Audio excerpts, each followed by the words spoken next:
चलिए दोस्तों, आप देखते हैं समय और दूरी में एक क्वेश्चन है जो टाइप 5 का है, हिसाब है। ए तथा बी किसी काम को क्रमशः 24 तथा 40 दिन में करता है। ए ने काम की शुरुआत की और उसने सिर्फ 18 दिन तक काम किया। बताए शेष काम बी कितने दिनों में करेगा।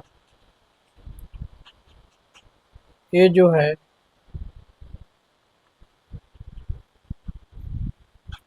ए 24 दिन में किया करता है, बी 40 दिन में करता है। दोनों का एलसीएम लेंगे तो 120। डेली ए 24 काम करता है तो एक दिन में 5 करेगा। 40 दिन में बी करता है तो एक दिन में 3 करेगा। अब आगे ए ने काम की शुरुआत की और उसने सिर्फ 18 दिन काम किया।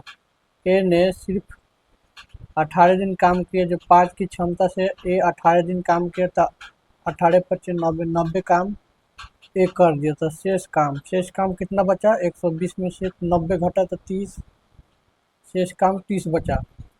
और फिर बता पूछ रहा है, बताए शेष काम को बी कितने दिनों में करेगा। शेष काम यानी शेष काम 30 है, तब बी से करवाना है शेष काम।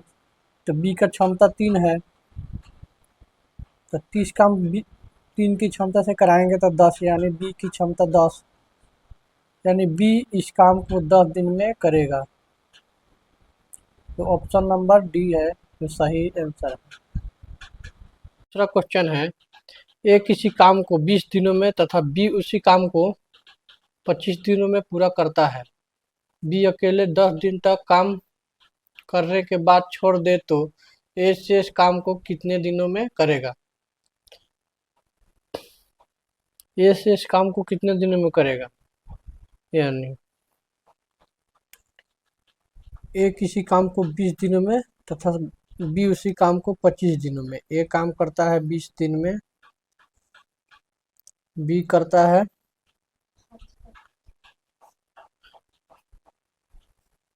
25 दिन में। दोनों का एलसीएम लेंगे तो 25-20 का लगभग एलसीएम होगा 100। 20 दिन में ये काम करता है तो डेली का क्षमता इसका 10, 20 25 5। बी का क्षमता बी 25 दिन में करता है तो इसका क्षमता डेली का हो जाएगा 4। टोटल काम हो गया 100।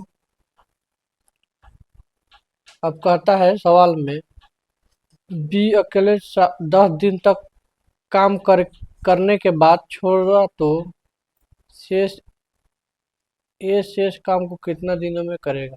यानी बी 10 दिन काम करके छोड़ दिया, तो बी 10 दिन काम करके छोड़ दिया। बी 10 दिन काम करके छोड़ दिया तो डेली का क्षमता इसका 4 है, तो 10 दिन काम किया तो 10 चौका 40, यानी 40 काम किया। तो टोटल काम 100 था, 40 किया, बचा 60 काम। 60 काम तो ए से शेष काम को करवाना है। तो ए की क्षमता डेली 5 करने की है, तो 60 काम ए से करवाना है। तो 60 से करवाना है, 60 काम ए से करवाना है, तो 5 की क्षमता है। 5 से कम 5, 5 12 25 60, यानी ए उस काम को